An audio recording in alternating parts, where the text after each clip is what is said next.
So, what are we going to do here as we come into our final hours together? There are a lot of things we could do. My goal, obviously, is to always have you leave with the strongest amount of your emotion geared in your body, because that's what's going to get you to go follow through. At the same time, I look at this program, and no matter how much we pour into it, no matter how much we put you in overwhelm, as you can only imagine, there's so many things that I know are available and needed for your businesses that aren't here. So trying to figure out, what do we put in here strategically? And so I'd like to roll the dice on something that may not be as emotionally exciting, but probably more valuable. And that is a planning process. And so you might have to, for this last part, really manage your own state a little bit. But I'd like to introduce you to what I call RPM, the rapid planning method. And RPM is an experience that when you master the thinking of RPM, you don't have to use the system itself even. You don't have to use a particular, mechanical system in terms of how you do this on your computer or calculator or on paper or whatever. But if you take on this thinking system, your entire planning process will transform, and so will you emotionally. And most people in life, when they're trying to plan something, when they're trying to put something together, like plan their day, we all learned yesterday that what controls our focus controls our life. Whatever we focus on, we feel, even if it's not true. Do you agree with me on this, yes or no? And everything's trying to get our focus all the time, right? Advertising's trying to get our focus, your phone's ringing, in your pocket it's buzzing, and that buzz is either your phone, or it's an email, or it's a text. There's this constant something trying to get control of our focus. But what you focus on determines your destiny in your life. So if you don't take control of it, somebody else will. And so the challenge is, even when we try to take control of our own focus, even we try and attempt to do this, usually there's so much distraction that it becomes very difficult to do it. And even if you did it in the traditional way, and you were going to go out tomorrow, and you're going to plan your day, or you're going to plan your week, you're going to go home. In order to plan it, you're going to have to come up with some answers for the week. And the question you're going to ask, if you don't know RPM, is what? What do I need to? Say it nice and loud. What do I need to? And that's a good question. It's much better than, why do I have to do this? It's much better than, what the hell do I do? A few modifiers around that language and you'll feel very different, won't you? So when you ask, what should I do? The answer you're going to get is usually based on whatever is most pressing on you at that moment. And what tends to press us is either something painful, right? Right now I got to do this, because if I don't do this, something's going to happen. Or something that we want, something pleasurable. Is that true? Or it could be our own sense of vision. But that's usually the last thing that we focus on. How many agree with me on this? Say aye. So let's say, for example, someone keeps coming to you and goes, I need this, and I need this, and I need this. And they do that in the form of your text. They do that in the form of a phone call. They do that in the form of an email. They do that in the form of walking up to you and go, hey, Tony, can I ask you a question? And right in that moment, they're coming to you and they're asking for the most valuable thing you have in life, your focus. Comes out of your focus, you're going to put your attention, your energy, your intellect, your emotion, your thoughts, your lifeblood. And the way you invest focus is the way you invest thought, feeling, emotion, and life. And wherever you spend that focus is going to determine what you end up with in this life and what you're able to give in this life. So focus, bless you, is the single most important component you got to learn to take control of. And most of us are not very good at this. Primarily because the culture has conditioned us to respond to what we need to do. And when you're coming up here, Dr. Ruth here in front of me, and she goes, Tony, what I need to do right now is being dictated by the environment, not necessarily by what is most important for me or my mission or my direction or my life. Now in a seminar, it's appropriate most of the time because this is what I'm here to do. But even in seminars, sometimes I have to say, can I get back to you in a moment? Because I have to do this because I'm also running this damn thing. I'm not just on stage, right? So the combination makes me have to look at it. And there's an army of people back here running it, and I got to help them, or they got to help me, and a lot of moving parts. So sometimes I got to stop and not let you take my focus, even though I'd like to give it to you. But if I were to ask, what do I need to do? I'm going to get a certain quality of answer. Let me give you an example of what I mean.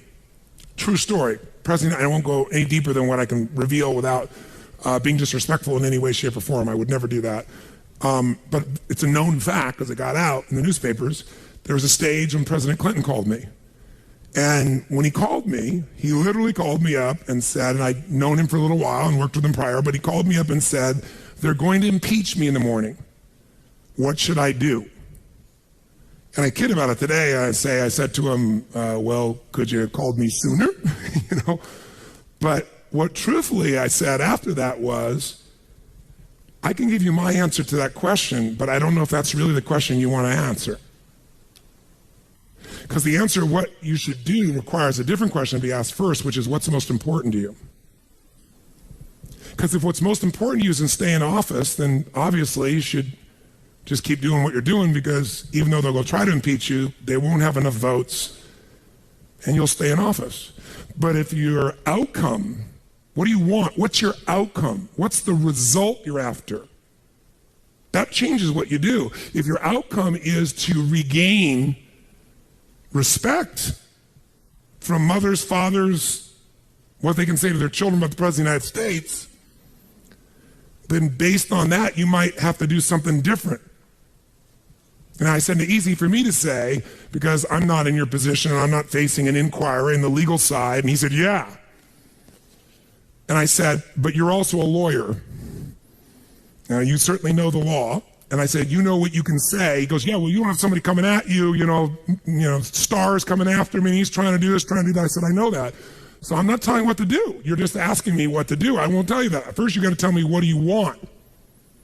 If you don't know your outcome, if you don't know the real result you're over, and you answer what to do, you may even get what you want. You may do that, get the result, but it's not the result you really wanted. That's, again, the difference between strategy and tactics, isn't it? Which is one of the single most important lessons I hope we got across to you this week.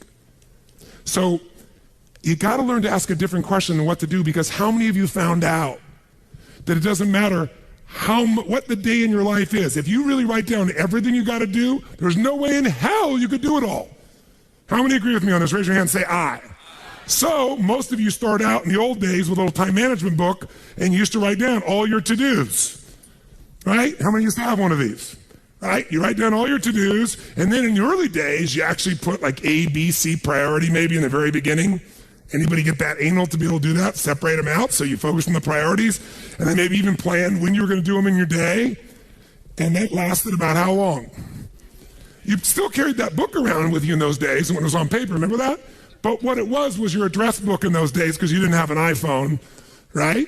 It was your calendar and your address book and a few crappy things you wrote down, but you never sat down and wrote the whole list out, because you knew you weren't going to do it all, and it just felt like hell every day to rewrite it all. Who can relate with what I'm saying as being true? Say aye. So when I only had one company to run, I was just a kid, I went to one of those programs prior to the days of Franklin and Covey and all those guys. It was called the Time Bank. And we had this 3-ring binder like this. It was so cool, and it had its tabs and had my calendar in the front so I could schedule things, and have these daily little tabs. I could plan out the day and write my to-do lists. And then it had my A through Z's in the back where I could file under people's names and things, all the details I needed. And then that was all the phone information, because there wasn't email in those days. And you carried around this little mini suitcase with these big rings, and it worked really cool. It was great. But I learned once I had 2 companies, and then 3, and then 4, then 5, there was no way. My to-do list got bigger and bigger and never got to be done. And I found myself not writing it down, and then I found myself doing it in my head. And I got a pretty good memory, but man, that was painful. I felt the shock of it all over again.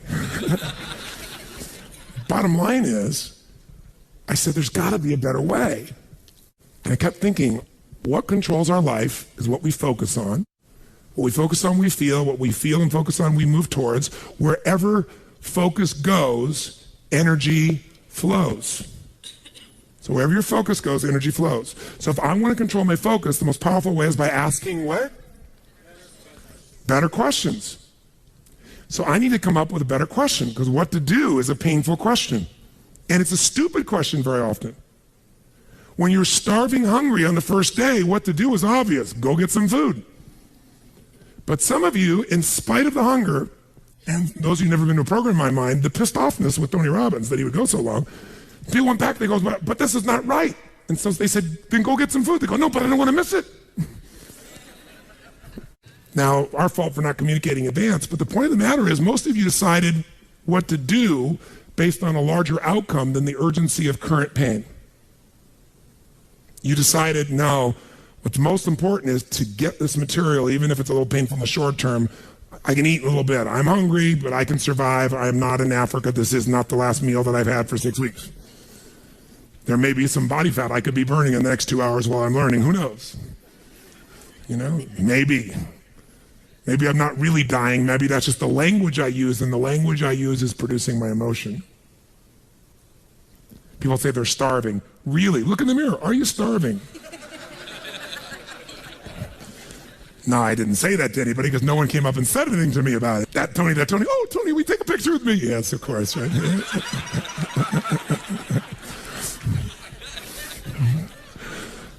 My point is this. Where focus goes, energy flows. You must control your focus. You do it with questions. If you ask the same questions as everyone else, you end up with the same answers.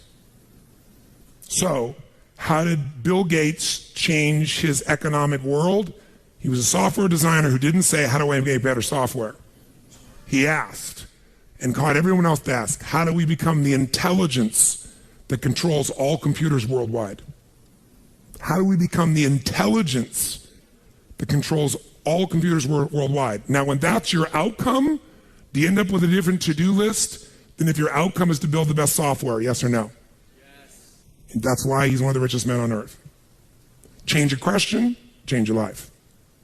When it comes to planning your life, I want to get you to learn to ask 3 questions now. And the first one is not, what am I going to do? And how many understand why now? Say I. The question you want to ask yourself is, what do I want? What's my outcome? What's my result? The word RPM, the first one, is to get you focused on the target. The target is not the activity. The activity can change. It's what's the result I'm after. If you know exactly what it is you really want, what you desire, what you're really after, clarity is power. The more clear you are and specifically what you want, the faster your brain can get you there. But if you're generally saying things like, what do I want? Well, I want more money. Fine, here's $1, get out of here. Did you achieve the outcome? Yeah, when you're that general, you think you're not getting your goal, you are. The way you language your goal, the way you think about it, you're receiving it. I want to feel a bit better. I want to lose some weight. Fine, you lost a pound, you're done. Because your brain's like a servo mechanism and a bomb and a missile. In the old days, you shoot a missile and the target was going, and if you missed the trajectory, you missed it. Today, what happens when the missile's not on course? What happens? It locks on the heat signature, and what does it do? It moves and follows it. That's the way your brain is if it knows the outcome, if it knows the result. So RPM starts with, I got to know the result. This is a results planning system. The rapid planning method, but you can think of it as a results planning system. I need to know the result I'm after before I ever ask myself what to do. That takes more time, but it's worth it. Now, for time's sake, I'm not going to do this with you right now, but I'll tell you what I do when I've taught this to people and I've got a full weekend to do this in. Just to give you a picture. If I asked you right now to write out your name, your full name. Now, some of you abbreviate your signature, but write out your full name in cursive. Go and do that one time. Write out your full name in cursive. I can't even use the word cursive. Is that really the word people still use? It means in handwriting, I guess, but in cursive. Just write it out full name, because you can do this later on. Full name. If you normally abbreviate, don't do that. You have to write out the full name. Now, if I had you get with a partner, and you can try this later if you want. I'm just going to tell you because I don't want to take the time because we have such limited time today. And I have your partner say to you with a stopwatch here, okay, ready? And I go, go. And you write it out. And you tell me when you're done. I go, stop. And I write down how long that was. So let's say you wrote out your signature and it took 5 seconds. And I say, ready? Write it out. Ready? Go. You tell me when you're done. Stop. And I write down 5 seconds. I have to do that 10 times. You'll find in the beginning, you'll be, let's say, 6 seconds. I'm making it up. Everybody's signature is different. And you probably might get down to as little as 5 seconds. If you have like an iPhone, you could do it as a digital stopwatch. You could see the middle seconds. Then I say to you, I want you guys to write every other letter in cursive. In other words, you're going to write half as many letters. How long do you think it would take to do it? Half as much time? Most of you, it'll take twice as much time in the beginning, and then eventually, what's interesting is, if I do it 10 times, and the last 2 or 3, and this makes no logical sense, and again, I don't want to take the time to have all of you do this 10 times, 10 times, 10 times, but you can go do it on your own, I'll just tell you the result. In most cases, even though you're doing half as many letters, you cut it by 2/3 of the time. There's something happens when you break an old pattern and you do it fresh. Your brain over the years has learned ways to move more rapidly since when you did your original signature, and you'll do it in 1/3 the amount of time. It'll take twice as much at first, and then it'll cost you 1/3 amount of time. Now let me tell you why I'm telling you this. The system I'm calling the rapid planning method, by the time I show it to you, you're gonna go, this takes more time than just making my to-do list. When will it take more time? When? Initially. But once you get it in your nervous system, it'll take you less time because your brain will be thinking in outcomes and not activities.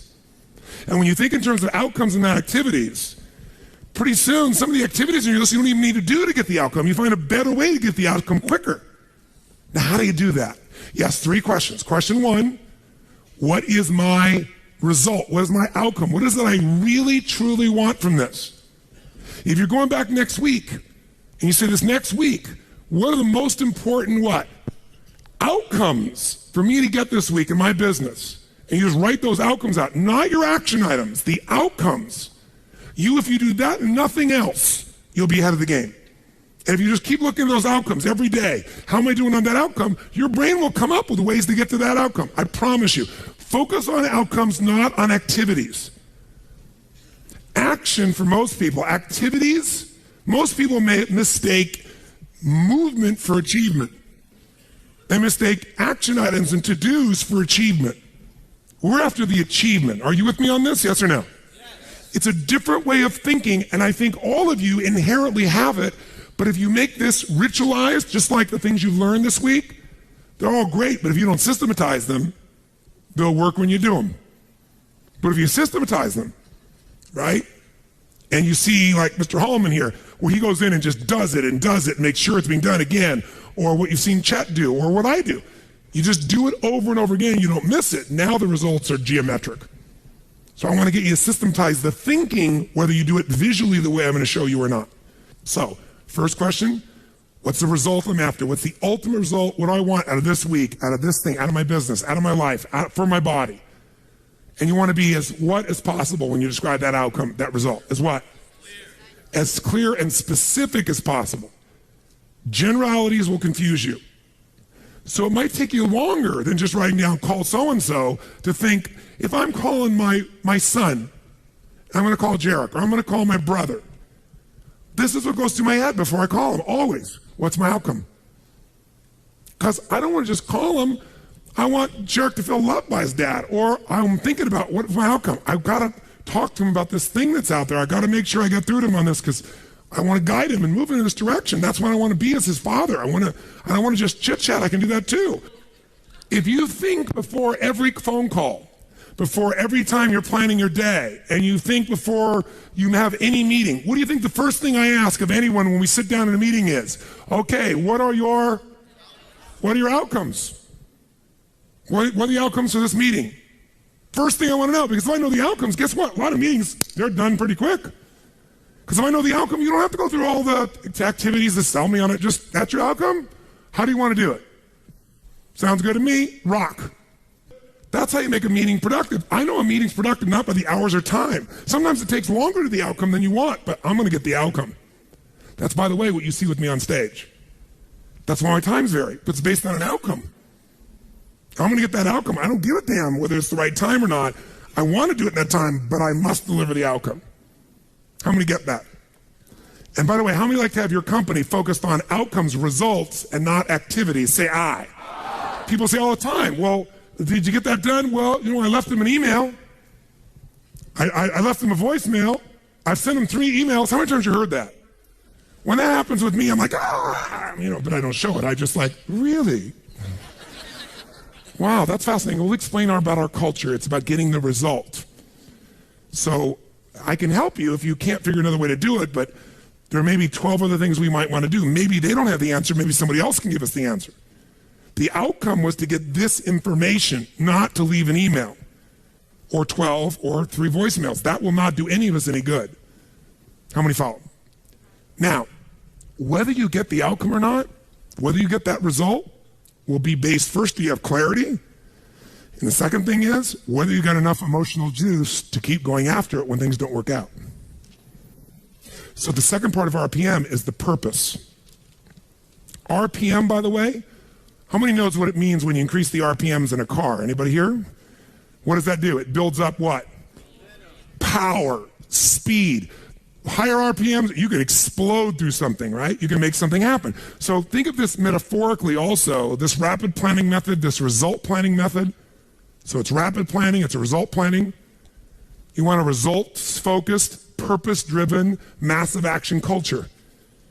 That's what RPM stands for. It's how you build up power and you break through. But whether or not you get that result will be, are you clear and specific? But also, do you have enough juice when it doesn't work out? How many of you are going after an outcome in your day or in your week, and for whatever reason, you're not able to get it? The person doesn't respond, they're not there, the thing's not there, something interferes, somebody interrupts you. Who's had their plans interrupted? Raise your hand, say I. So whether you keep doing it or not is, do you have enough emotional juice? See, guys, you all know out of this week, you got more than enough to take your business to a whole nother level. You got more ways. You can go home and be artists now. And somebody, went by so fast, but many of you get the program, you'll watch enough times, you'll be there. Somebody's going to invite us in, we're going to be there and make sure you do it. So it's going to happen. But the art of it being followed through or not is going to come, do you have the emotion to follow through? And that needs to be a part of your thinking also. So the next question I've always asked, besides the outcome, is why? Why is more important than how? Why are we doing this? What's the purpose? Purpose is more powerful than object. Purpose is more powerful than object. You say, I want $1 million. That's a great objective. I want $1 billion. Great objective. I want to feed 3,000 children in my community. That's a beautiful objective. It's even more specific. But even that objective, you might get excited about, so you realize what it takes to feed 3,000 kids, right? And the politics involved, and all the people that don't follow through. And then you have this good intention, and somebody else is pissed off because one of the kids didn't get fed. Right? And you did everything you know how to do. What's going to make you keep going? Purpose. Why do you want to feed those 3,000 kids? Why do you want to make that $1 million, that $1 billion? Why are you going to take your business to the next level? Why is the most important thing to know? Because that's where all the emotional juice and fuel is to actually get you to go through when the challenges show up. Every person you see who's on fire and is successful knows the why. You know what the problem is? You might know the why in the beginning. You wrote a mission statement and stuff like that. You got to know why you're doing this right now. This right now. That's what's going to engage you and activate the why. You might have a why, but it's not active. How many follow the difference when I'm talking about here? Say I. Otherwise, that little law of familiarity shows up. Well, we're doing this because and you repeat the why, but it has no emotion behind it. See, if I take a stick pin, no, I don't see anything like that, but you know when a woman has a blouse and they have like a little stick pin in it? Let's think that stick pin is a word. And I take that stick pin and I throw it at you. Are you going to feel it? Barely. What if I take that little stick pin called a word and I wire it to the back out of a giant iron bar called emotion? Now I can take that stick pin and put that thing right through your heart. That's the power of why. RPM. R is the result, the outcome. What you're after, P is the purpose. It's the why. 80% of success is why. 20% is how. Get a big enough why, people will figure out how to do it. Yes. How many agree with me on this? Say I. So you better know your why. So, talking to the president, tell me something. What's your outcome? And then why? And then once we know the why, we know what you're after and why, then the question is, how do we do it? We know what we're after, why, how do we do it? By the way, are there lots of hows to get to an outcome, yes or no? Yes. Are there many paths to get a result, yes or no? Yes. Some are more efficient than others. And you're not going to know. So you know what you do? You brainstorm out all the hows you can think of. All the things you could possibly need to do to get that result. And then you narrow it down to the 20% that makes 80% of the difference. And you'll find out you don't have to do that whole to-do list. In fact, wouldn't it be nice to write your whole to-do list and not do it and still get the outcome? How many prefer that? Say I. That's RPM. I love it when I don't do my to-dos and I got the outcome. That's the coolest thing in the world. You might have done one or two of them, but it's then learning selectively which ones are going to create it. But the only way to do that is to brainstorm out the M, the massive action plan. If I know the result I'm after, I know what it is I want, what's the outcome, what's the result, what do I want specifically, clearly, and I know the why, and the why has got to move who? Who does the why have to matter to? Everybody around you. Well, if it's a why you're trying to get everybody to deal with, they got to have a why involved in it. But people do things for different reasons. People donate money for different reasons. Some of you donated money the other day here because you were moved by the experience. Some of you did it for connection. Some of you did it to contribute. Some of you felt guilty if you didn't do it because somebody else did beside you. Or you have a lot of money and you feel guilty about it because you didn't earn it. I'm not saying anybody in this room, but that's how some people are. They inherited it, so they feel guilty. Some people do things to get their name up on the wall. Some people today do it anonymously and then tell everyone. Isn't it true? Yeah, just confidentially. That was me. You know?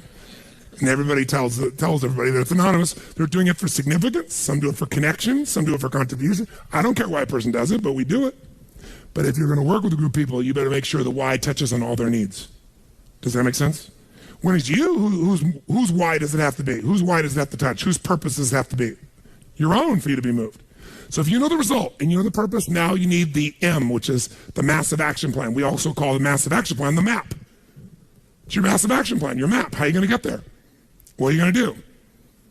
And by the way, when you're crystal clear on what you want and you know why you want it, you can make a big map. You can brainstorm a million ways to do it. Not all your houses are going to work. That's why you make a whole map. And then go back and gradually asterisk the ones that are the most important and go hit those. You might get the whole outcome in the first two action items and get rid of your whole rest of your list. This is RPM. This is how I operate. Now, if you never did this on paper and you just did this thinking process in your head, you'll get invaluable resources. If you learn to put this on paper, it'll be more powerful because then your brain isn't racing and you can see it. If you make it into a system that you personally use, your productivity will explode. If you teach your whole company to do this, your company will go to levels you can't even imagine because everyone will maximize their productivity. And it is different than any other system in its essence because it causes a different focus with a different level of emotion, greater creativity as a result of that, and then it shows you how to leverage it all. Does this make sense? Yes. So those three pieces, results planning, asking what question? What's the first question you're going to always ask? What do I really want? What's my outcome? What's the actual result I want from this day, from this week, from this conversation, from this meeting? Doesn't matter what it is. If that's all you ever do, you're already practicing RPM at a fundamental level. But if you want to juice it up, you ask the second question. What's the second question? Quick.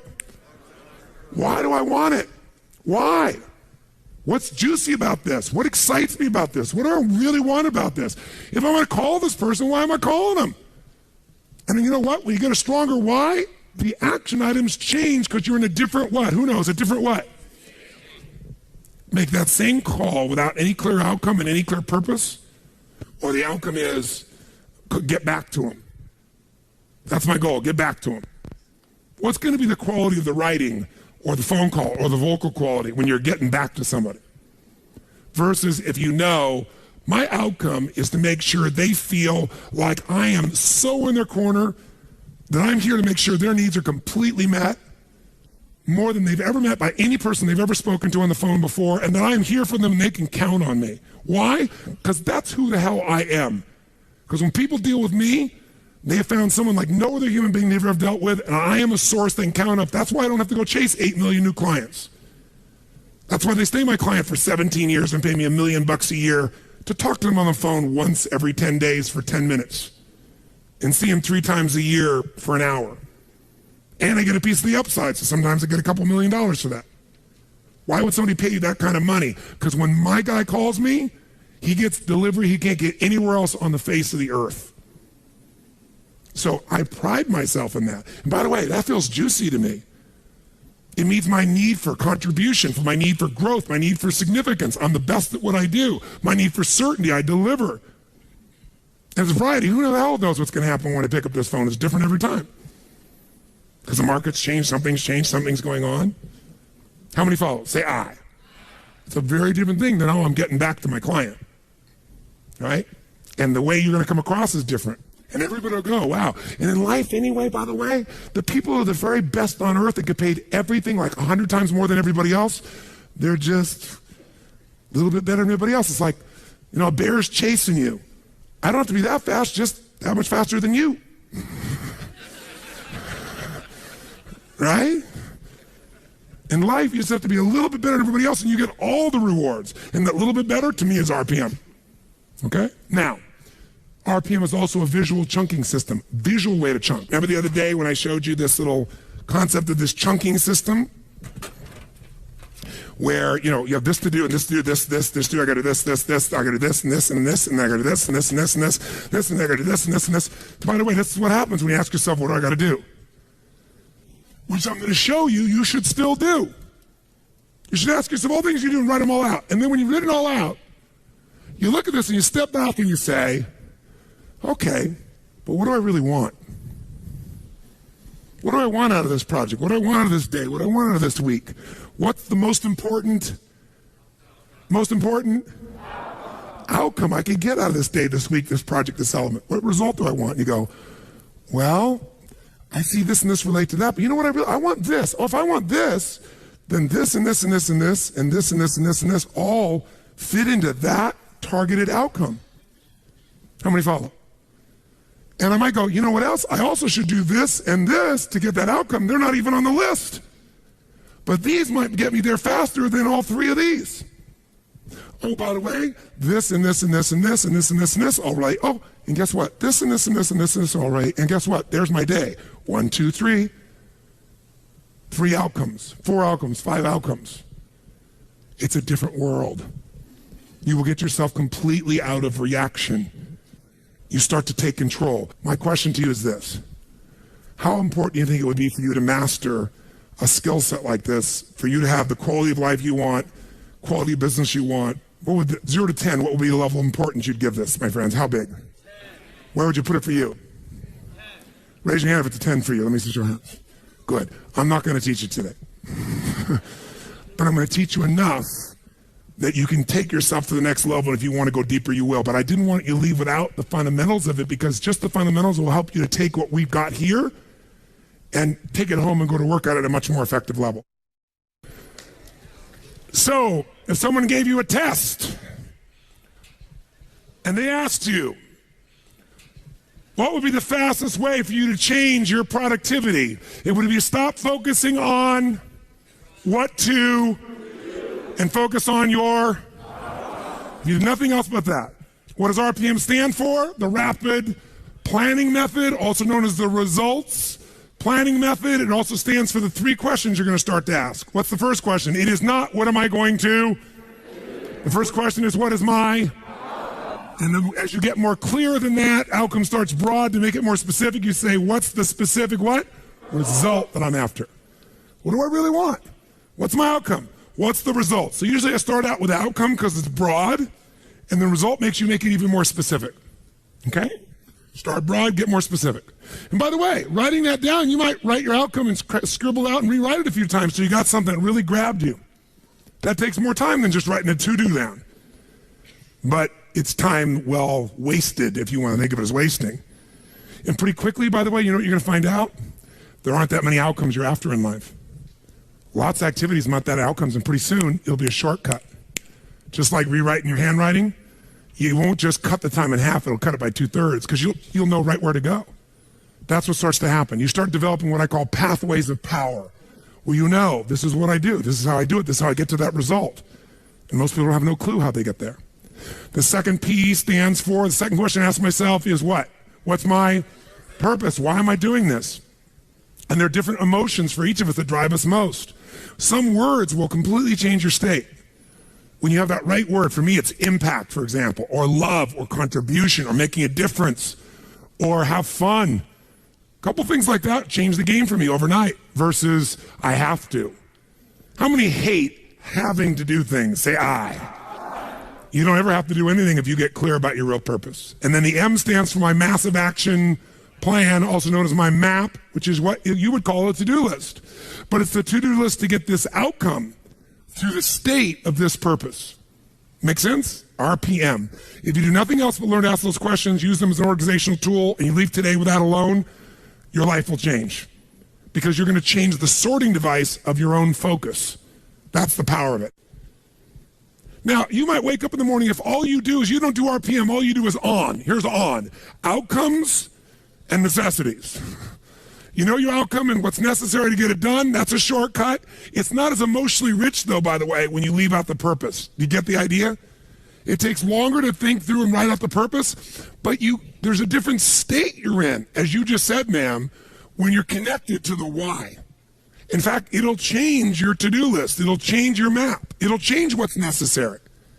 That's why it takes a little more time to do initially, but after a while it won't. It'll just be in you. What's my outcome? What's my outcome? Okay, let's get crystal clear on the outcome. Okay, now that I got that, now, why? And you'll get good at the why. A couple key words. You'll start to know the words that always fire you up. And we're going to look at that in a moment, by the way. Because words change emotion. And change the emotion, you change what people actually do. Not what they write down they're going to do, what they actually do. You change the quality of how they do it. Because it changes their state. Make sense?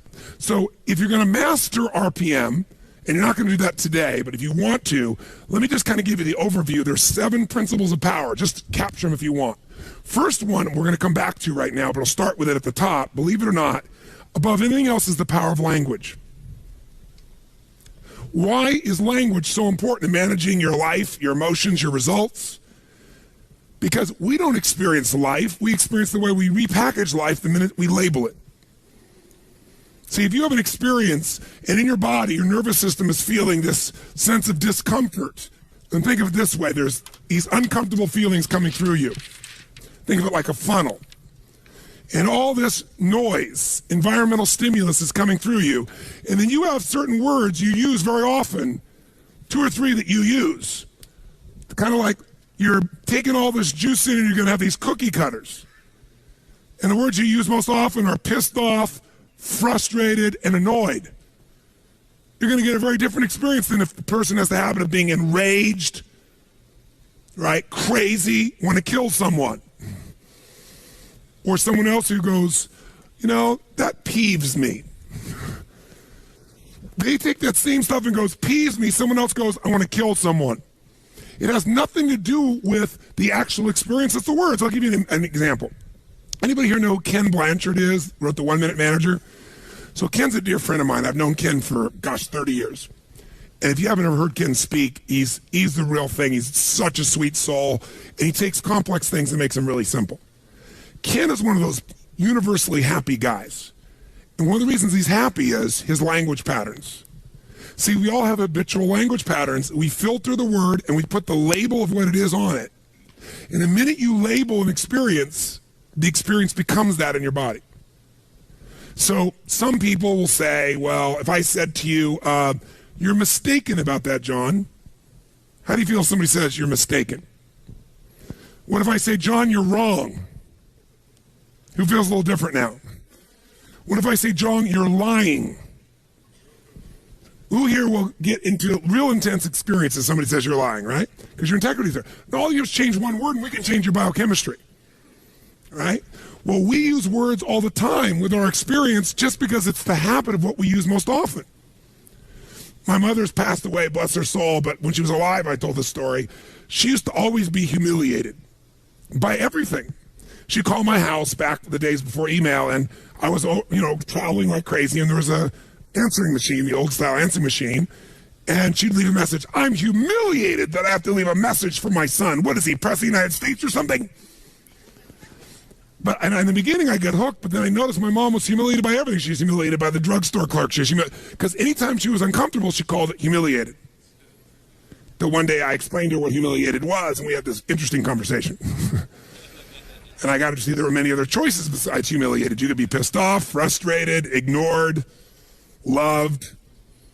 But we get in the habits of attaching things. So Ken Blanchard, the reason I bring him up, Ken and I are good friends, and we were talking one time about how words affect people. And he goes, Tony, he said, I have this attitude of life. The worst a day can be is a great day for me.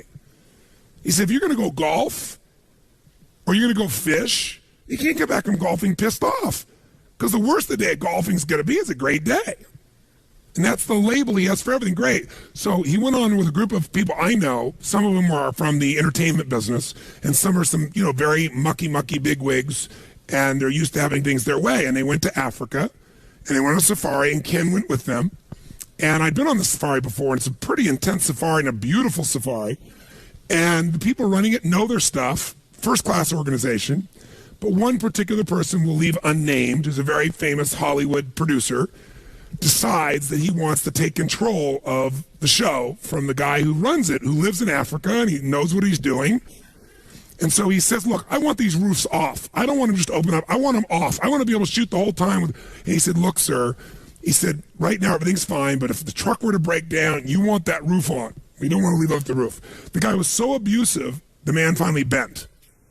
So sure enough, Ken, all these guys are out there, they're taking pictures, and they're out in the middle of this crater, Ngorongoro crater. If you've ever been there, it's an unbelievable place. It's like every kind of animal you could imagine is there. And sure enough, as they start going later, the guy goes, let's stay a little longer. And he's very influential, and he pushes the guide, and they stay out longer than they would. Now they got to rush back before darkness, and they don't have the roof on, and you guessed it, the truck breaks down. They're in the middle of nowhere. No one's answering the radio. Lions and tigers and bears, oh my.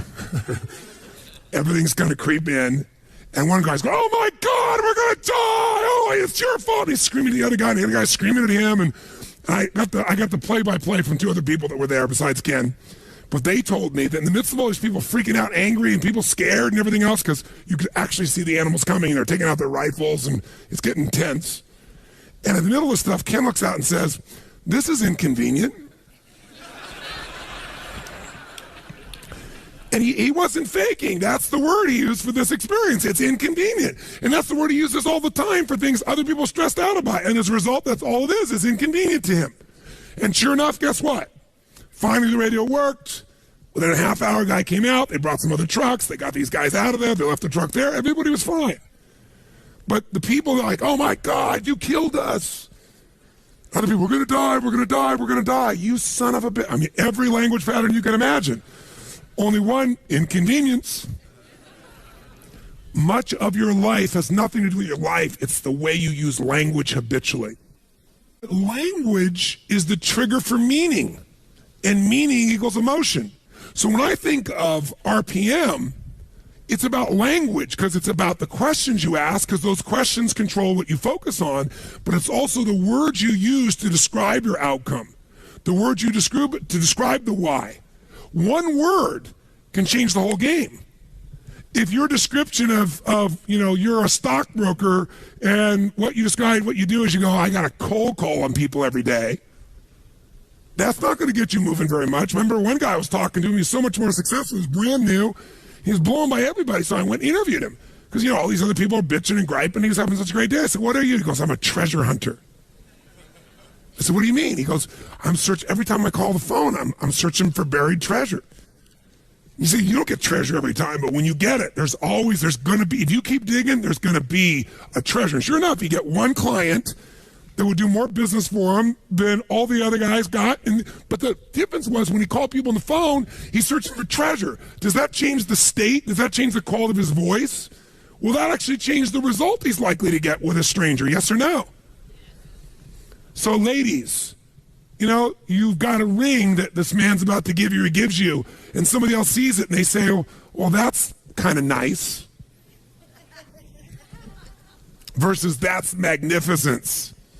Versus what a rock. Would it change how you feel? Yes or no? A little or completely?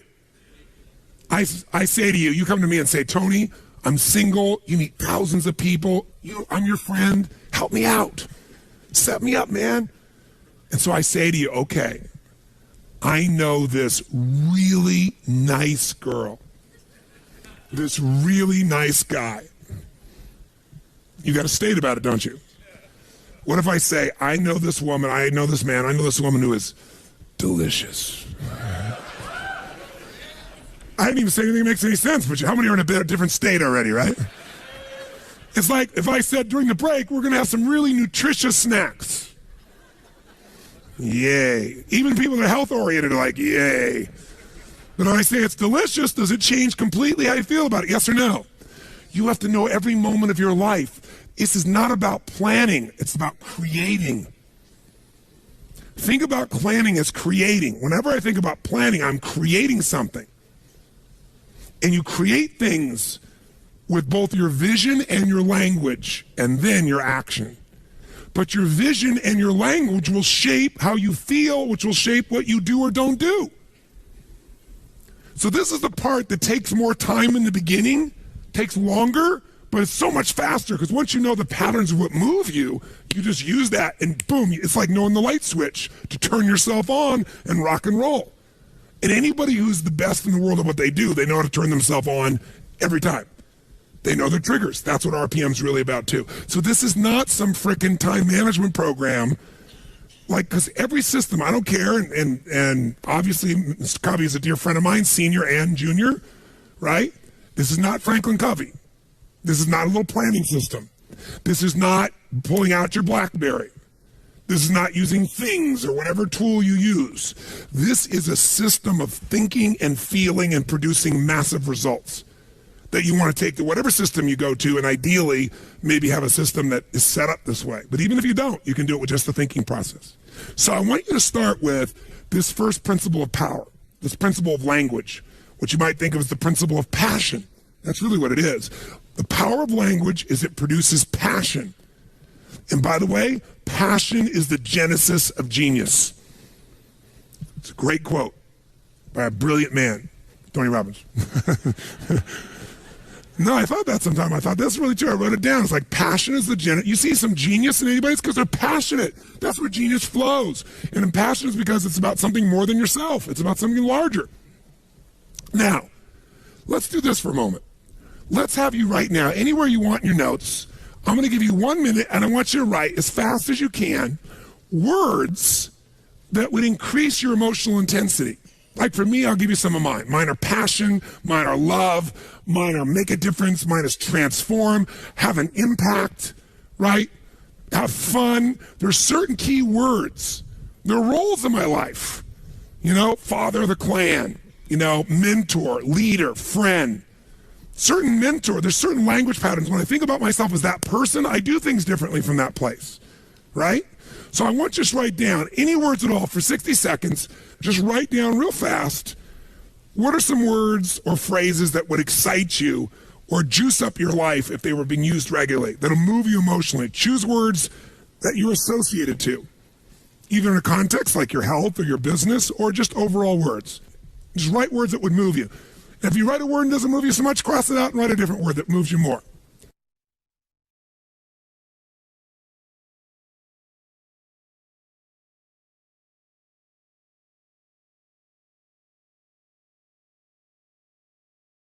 I'll warn you, a 5-cent word is often more powerful than a 50-cent word. You can say, I am becoming a facilitator of transformational change around the globe at this moment now. Or you can write down, kick-ass, take names. Sometimes kick-ass, take names will move you more than facilitator of the human transformational experience. Write some phrases now that you might use when you think about things you want to achieve in your business.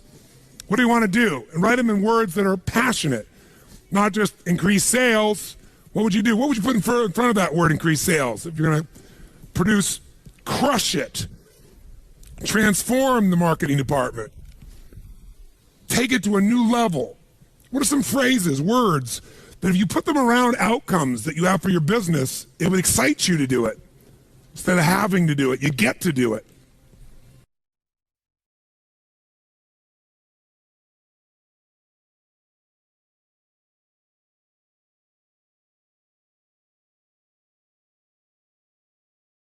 Can you think of an activity that you normally do not like to do? You'd rather have somebody else do it if you could. Think of an activity like that right now that you either put off or you try to get other people to do, or you finally do get other people to do. How many can think of an activity like that? Part of your business, part of your life. Great. Someone stand up and tell me what that activity is. By the way, Stand up if you can remember also a time when you did the activity and you actually enjoyed it. It was an exception, but you actually enjoyed it. Who's had both those experiences? Something you hate to do, but then you had a time you can remember where you really enjoyed doing it. It was the same activity, but somehow it worked. Okay, how about right here? Yes, give her a hand. Do I have to tell you a BMI hand, ladies and gentlemen?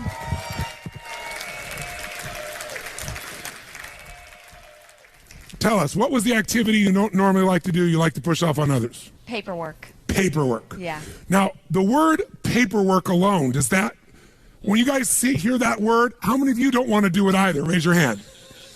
So just the way she's languaging, by the way, she's not telling you the outcome, she's telling you the activity. Think of it this way.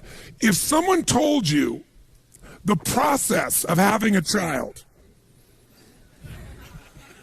and all the processes you have to do to raise that child, and you were focused on what you had to do to raise the child versus the outcome, would you ever, or the purpose, would you ever do it, yes or no?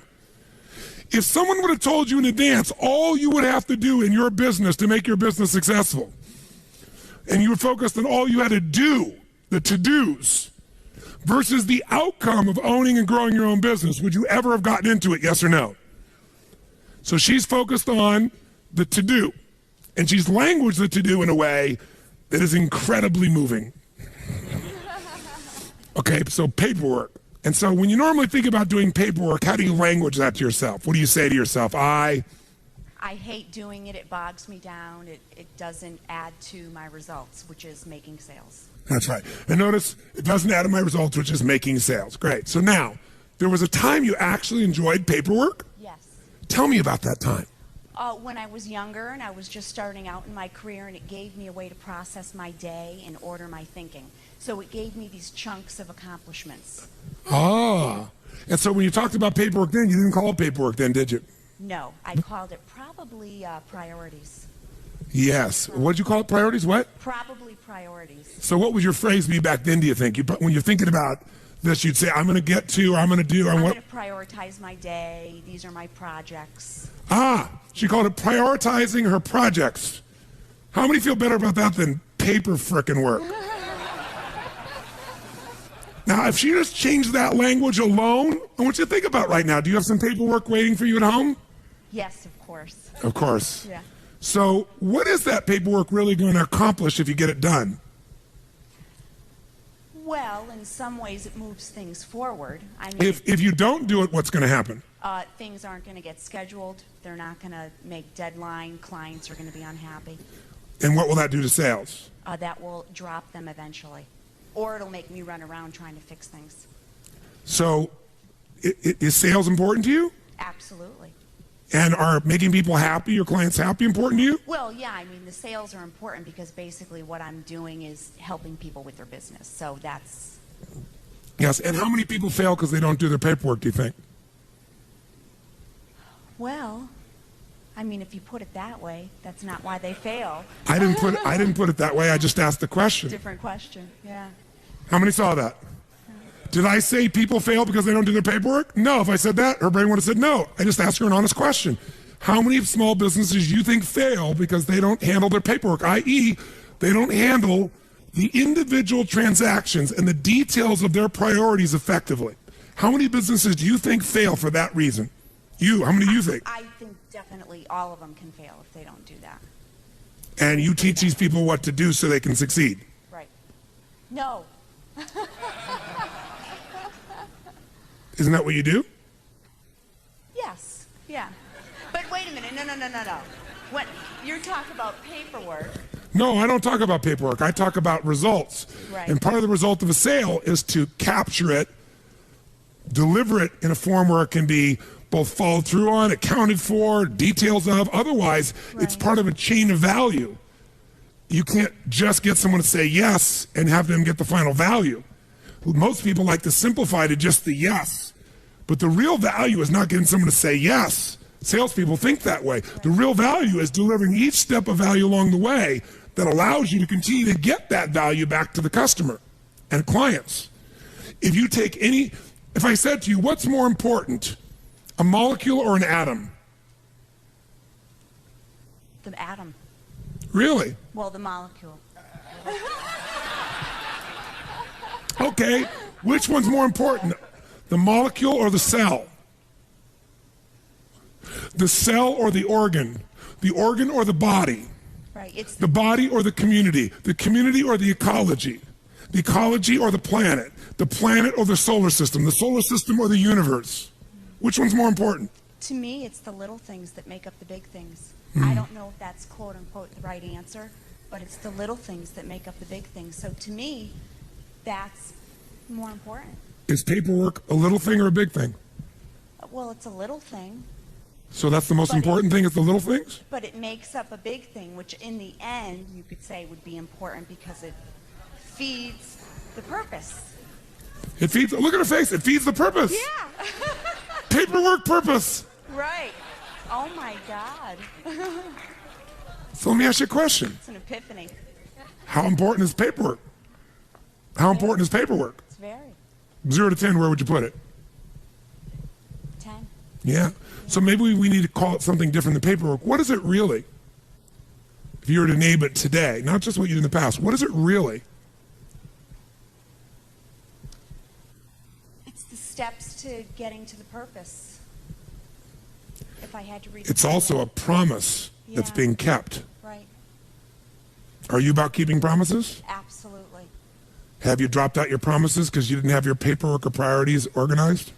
Sure, or stressed Or out have other about it. people dropped it out because they didn't get the information needed in a timely fashion? And most businesses, you're telling me, probably fail because they drop out the little things? Absolutely. Because they think it's a little thing when really most people are majoring in minor things, and this is not a minor one, is it? But we start thinking it is, and the minute we give it a label that it's a minor thing that doesn't really matter, Yeah. then what happens is we no longer give it the focus, and we don't give it the focus, and then it bites us later on. The truth is, which one is more important? The molecule or the atom? The molecule or the cell or the organ or the body? Which one is more important? They're equally important. You take any one out of the chain of existence and the whole thing collapses. There is no little things and big things. There's just the things. There's the things that matter. Is this one of those? Yes. If you were going to coach your son or daughter or a child or a dear friend in a business, what would you tell them about paperwork? I would tell them that if it's important. Can you hear the change in her voice? How many hear the change in her voice? Does it change? Is there a power in her voice right now, yes or no? An authority? Go ahead, tell me what you tell them. You tell them what? That paperwork is extremely important to the outcome. It's, part of the passion of the purpose, and that's really all you have in life. And I did have that conversation with my daughter. Give her a hand, ladies and gentlemen. Do you see how important it is, A, to be aware of your language? Language creates meaning, meaning creates emotion, emotion determines what you're going to do or not do. You can never again think about time management in terms of to-dos. You need to start with language. The questions you ask and then the words you use to answer it. That's why you got to craft your outcomes, craft your results, craft the purpose. Takes longer, but you'll do it. Not only that, you'll enjoy it. She says, I'm going to go home and crush that paperwork. That's the word I would use. She go back and she said, I'm going to be, and what if she created a role for herself? I am the queen of paper prioritization. I am the Madonna of, I'm the master of whatever. She comes up with some playful thing, and it can be silly and stupid, but it'll change completely how she thinks about it and she feels about it, and she'll go straight doing it. How many follow this? By the way, how was she influenced to remember the truth? By me lecturing her? Telling her? No, everything was asking her. Now, in addition, if you want to follow through, remember, if you link more of your needs, there are 6 needs. If you link 1 need to it, you got an interest. 2, you got a drive. You link 3 needs to it, you're going to do it. Now, she was linking feeling insignificant to paperwork. Significance is one of the most important things in her life.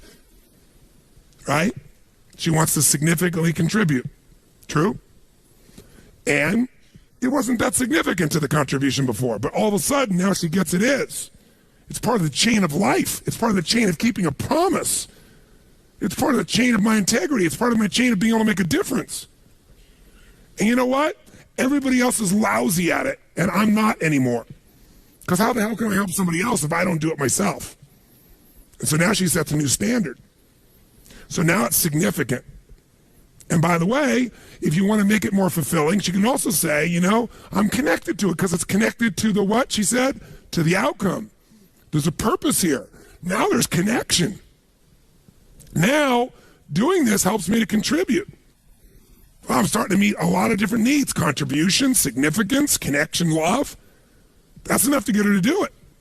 Now, when she goes home, she can even develop a strategy to enjoy it. Like I interview people that do things that other people hate, find out how they do it. Somebody loves to clean their house. I said, great, well, let's look at these 6 human needs, because if you love it, it meets many of your needs, at least 3 or 4. On a 0 to 10, cleaning your house, how much certainty does it give you? And the lady says, 10. You say, why? She goes, because I know how to do it well. And I do it well every time. And I have control of it. Before your emails, as a way for you to get a sense of accomplishment, knocking a few off, doing something that's meaningless, you used to, when you're stressed out, organize your desk. How many are old enough to remember that? Now you don't even have a desk. Your desk is your laptop, right? So you knock off emails and things to feel a sense of accomplishment, which is you're just being active. You're doing activity. You're not accomplishing anything. Nothing significant. You're doing movement, trying to make it feel like achievement because you feel uncertain about things, out of control. That's what you used to do with paperwork, so you could take it back. What else? I get variety, she says. Cleaning the house? She goes, yes, I have 5 children. You never know what you're going to find. 0 to 10, how much significance? 100. Why? She goes, when I'm walking around the house, she goes, I play tapes like yours. I do significant, important things. I have time to think through my life as I'm doing these things while I'm accomplishing something. Plus, she goes, most people have a dirty house, and mine isn't dirty. People come over, it's spotless. I feel proud. What else? Connection and love from cleaning the house? She goes, yes, because while I'm cleaning, I pray for my children. I'm ironing, I'm praying for them. 10. Growth from cleaning the house? Yes, because I'm listening to tapes, I'm thinking of the future, I'm creating my life. Contribution? Yes, to my kids, to my family, to myself. She meets all her needs. That's why she loves cleaning house. Somebody else uses language like, I'm not cleaning that frickin' stuff. It's a waste of my frickin' time. So it all depends on what needs you relate it to. How many follow? Change your words, change your perception, change your procedures. Some people say, I love paying bills. I'm going, you love paying bills? Yes. There's so many of them. And they're always changing. Really, variety. What else? She goes, well, I go, but I pay the bills in different rooms of the house. And I play different music in each room. And then she says it feels significant and she feels connected because she says when I sign the checks, I think of the person and I send them love. And I think I want them to prosper. And then she goes, I know that comes back to me. It's just what you focus on. What you focus on is first controlled by the words you use. And that's controlled first by the questions you ask, whether you're aware of it or not. How many get the power of this principle, the power of language? Raise your hand. Say I. Let's put back on the stage then. Here's a couple other principles again. I won't walk you through them all in detail, but I'll give you a little step at a time here. So first principle is language. Power of language, which I think of as the principle of passion. Second power is the power of results focus. I'm not going to take any time on this because you got it now, don't you? You focus on the result. It's like taking the power of your mind and body and brain and putting it in laser power instead of having it scattered. You're no longer scattered on activities. Third principle, really, of RPM, is the power of purpose. No more time on this one. You got it. Does the why change the how? Yes or no? Does it change the quality of how you go about it when you're doing it for a different reason? Yes or no? I'll give you my core belief in life. Motive does matter. Motive does matter. If you want to know my pain in life, my ultimate pain is people think of me as a motivator. I hate that term. Mr. Motivator. You know, people go, I don't need any motivation. I said, well, that's good because that's not what I do. Right? No, they'll have a nice big belly. They go, I don't need any motivation. I'll go, that's obvious. You're highly motivated to eat. Right? I'm the why guy. I want to know why you say you want to lose weight, but you keep eating. Because what motivation is your motive for action. I'm very interested in what your motive is. You should understand your motive, your why, your purpose. That's where all the power of life is.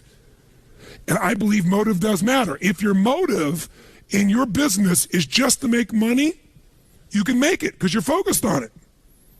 But I believe life moves to support whatever supports more of life. And I think a reason why HomeX or a Zappos grows the way they do is because they have a higher purpose as well. And a higher purpose is to serve something more than themselves. See, if I'm just trying to meet my needs, I'm going to get a certain level of insight. And I looked at my life, throughout my life over the last 30 years and thought, stuff happened at times that anybody who was there would go, that's impossible. No way that could happen. How could he know that? How could you shift that person? How could you change that situation? I've had these moments throughout my life. And I believe insight comes because I wasn't focused on me succeeding or failing. I was completely focused on serving them, and the insight shows up.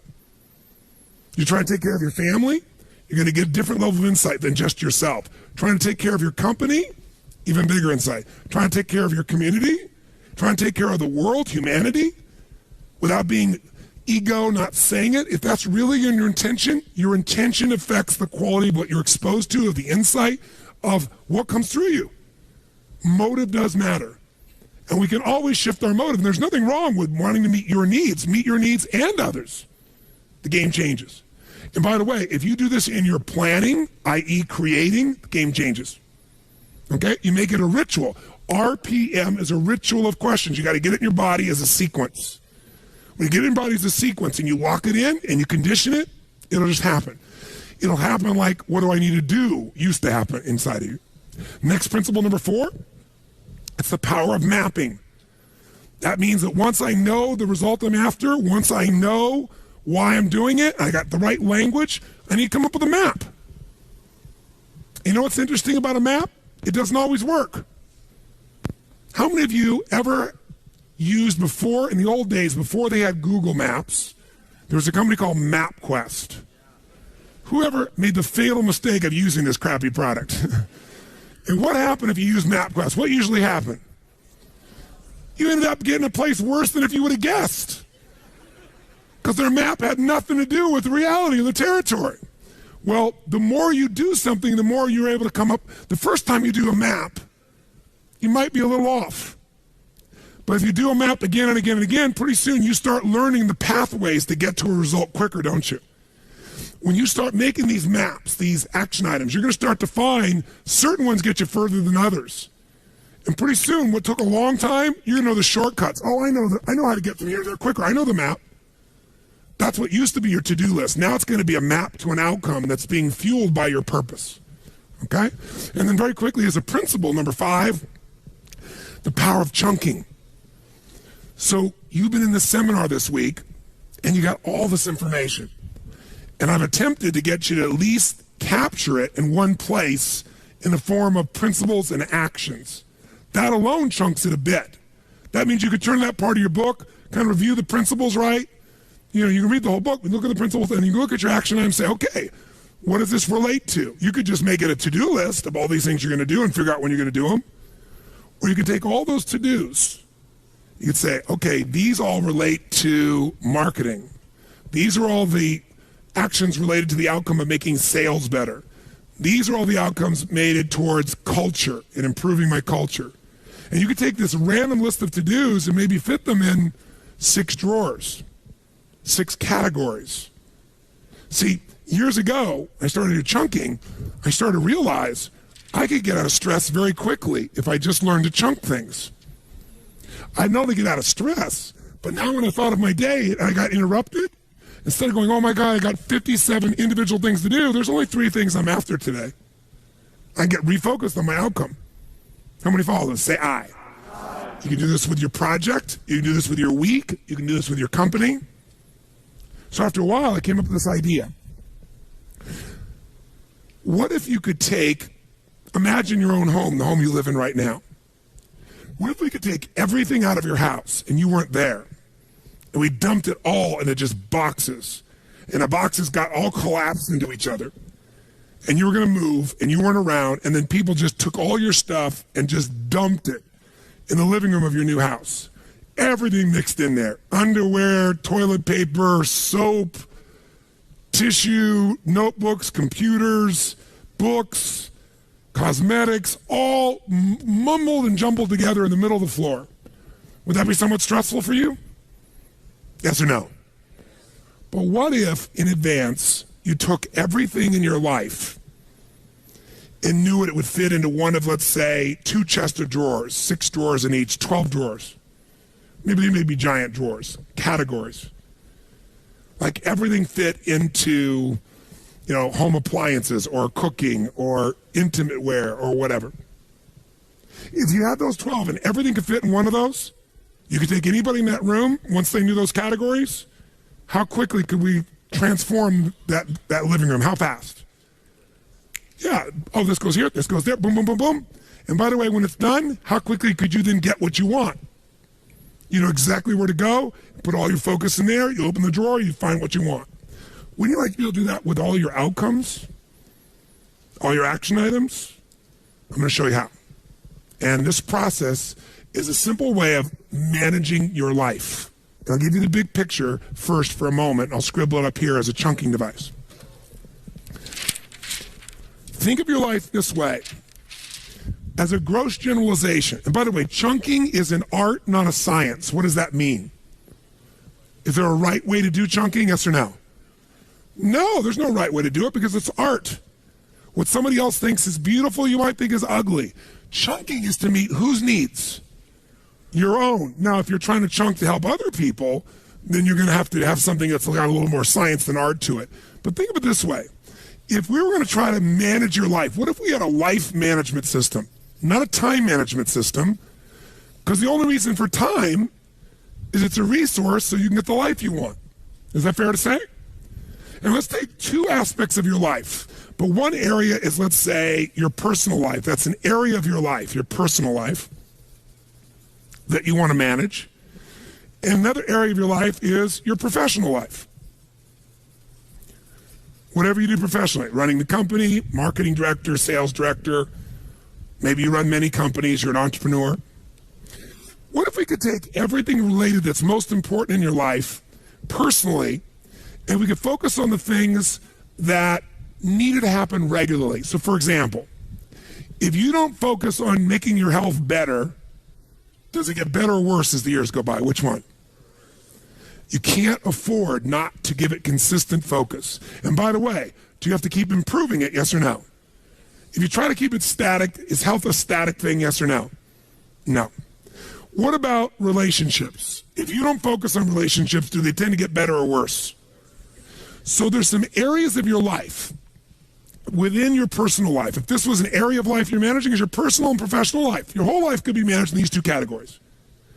If underneath these, we could say everything that matters fits within 6, 8, 10, 12 drawers. They might be things, and I would call these categories of constant and never-ending improvement. For short, we call them categories of improvement. These are areas that you've got to constantly focus on once a week, once a month, some of them once a day. They're areas that never go away. Does that make sense?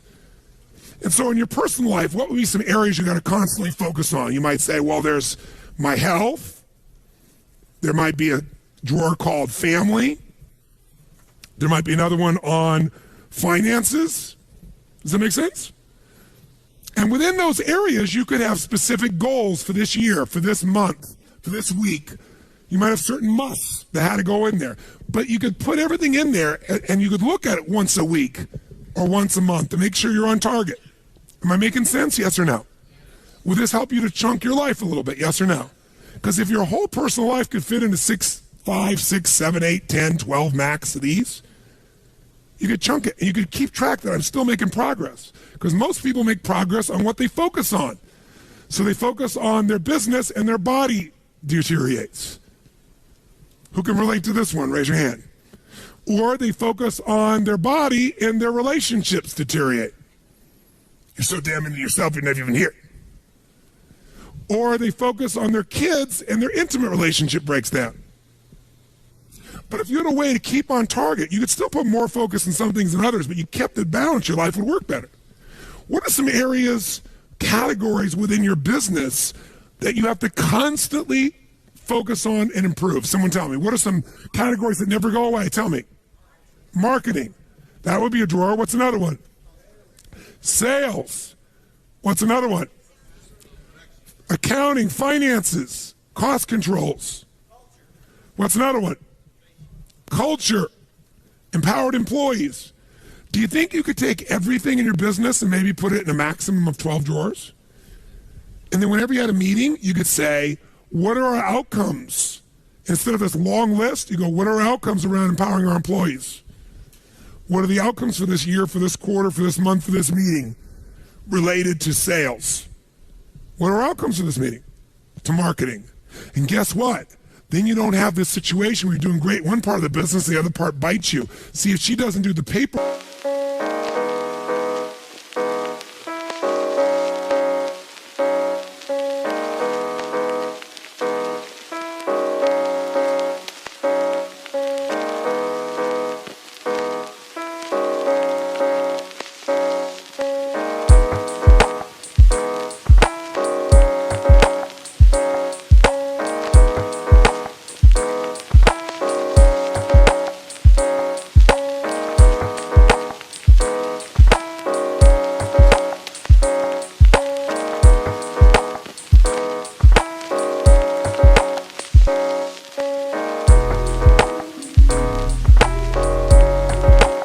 work, i.e. the finances, the production, whatever, and she focuses only on sales, we can guarantee her failure.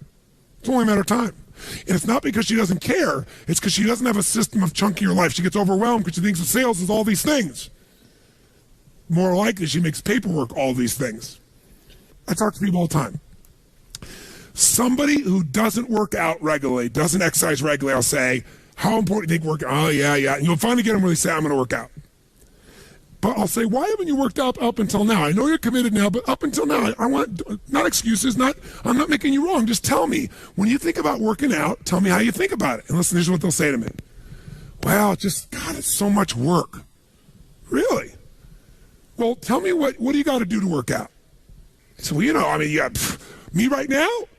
I don't even have any running shoes. I don't have any gear. I don't have any clothes.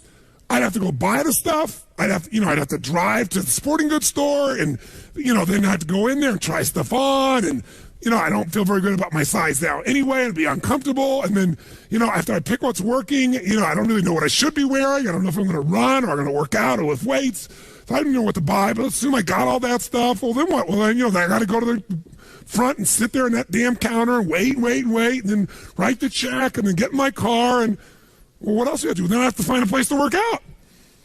Okay, well, what does that mean? Well, I'd have to, go on the web and search for, clubs nearby, and then, then I have to drive to each of those individual clubs, and I'd have to go in and, kind of go through the tour they give you, and then sit through somebody trying to pitch me on buying 500 years of subscription to go there, and I don't like to be sold, and, well, let's say you bought one. Well, then they take a picture of you, and you look ugly, it looks worse than your driver's license, and then each time I go there, I have to drive there, I have to find a place to park, and then, I got to go in and show my badge, and then I got to go find the locker, and then I got to hang my stuff up, and then it's going to drop, and, I put on my stuff, and then I got to go wait for the first machine. It's probably sweaty, so I have to probably wipe it off, and then I go to one machine, another machine, then I got to come back, and now I got to take off my sweaty clothes, and now I got to go take a shower and see parts of people's bodies I don't really want to see.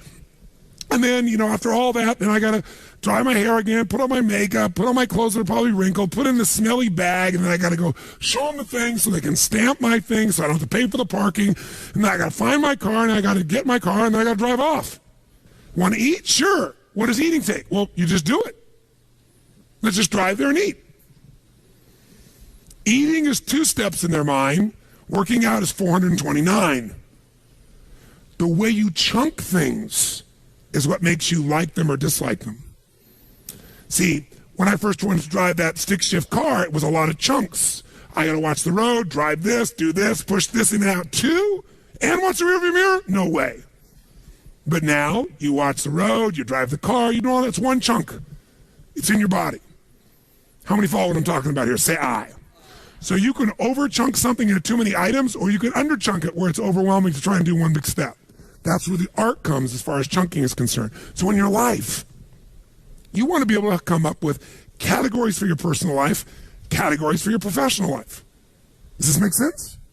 So let's try something. Let's give you a quick little example. What I want you to do is, if you take a look here, I want you to, the middle of this circle is 0, and the outside edge is 10. 10 means where you want it to be. Whatever a 10 is for you, it's different for everyone. So 0 is you're not where you want to be. 10 is exactly where you'd like to be. So if you look on the screen, what I'm asking you to do is, let's say, for example, the physical area of your life. And I want you to go. Now notice this person went up about 70% of the way.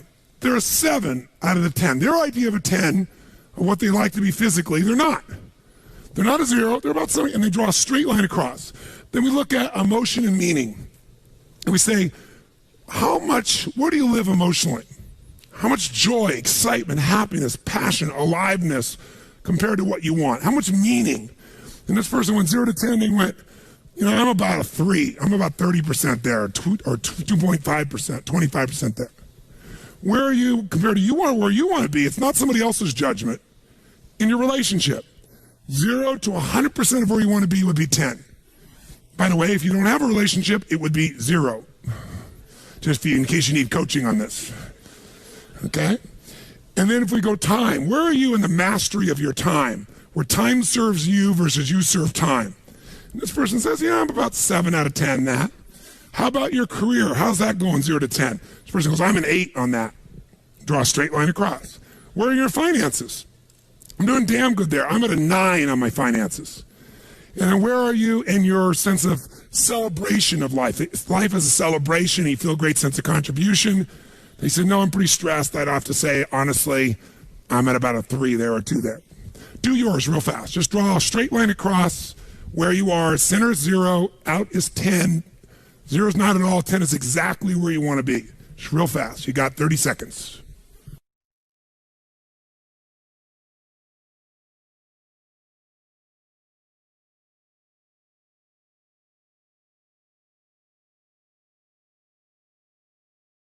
Great. So look at your design that's in front of you right now, and just ask yourself this question.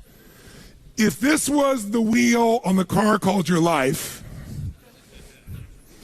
how would your car run? Better yet, what if you're going to drive that car 150 miles an hour? What could you guarantee is going to happen, my friends? What's going to happen?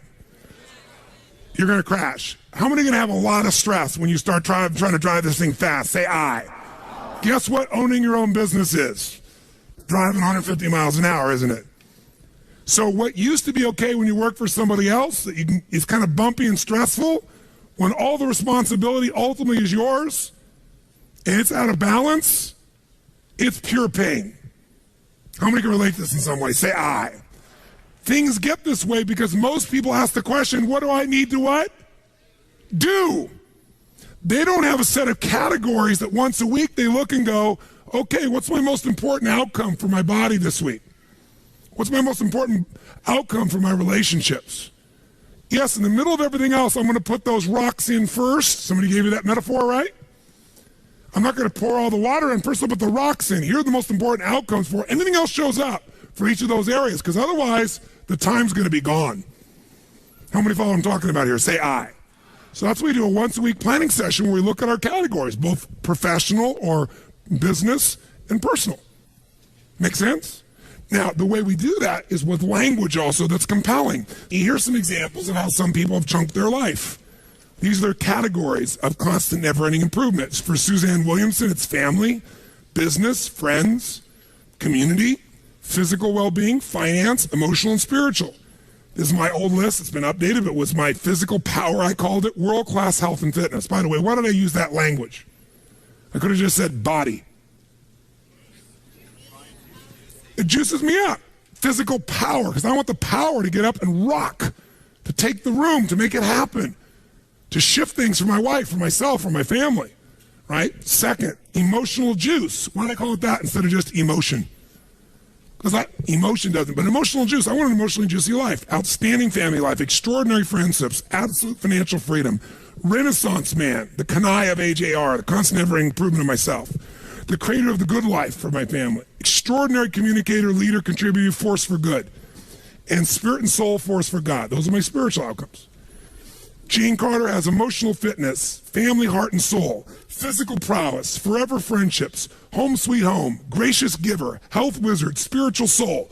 Here's what I want you to do. Write your categories right now. Just a first run. Do not be perfect. If you had to take your personal life and chunk it into 5, 6, 7, 8, 9, 10, probably 12 most categories that everything in your life fits in, that you look at on a regular basis, write them down, but then put the words in front of them, rewrite them so they're compelling. I'm going to give you literally 8 minutes to write as fast as you can. Come up with the categories for your personal life. Go.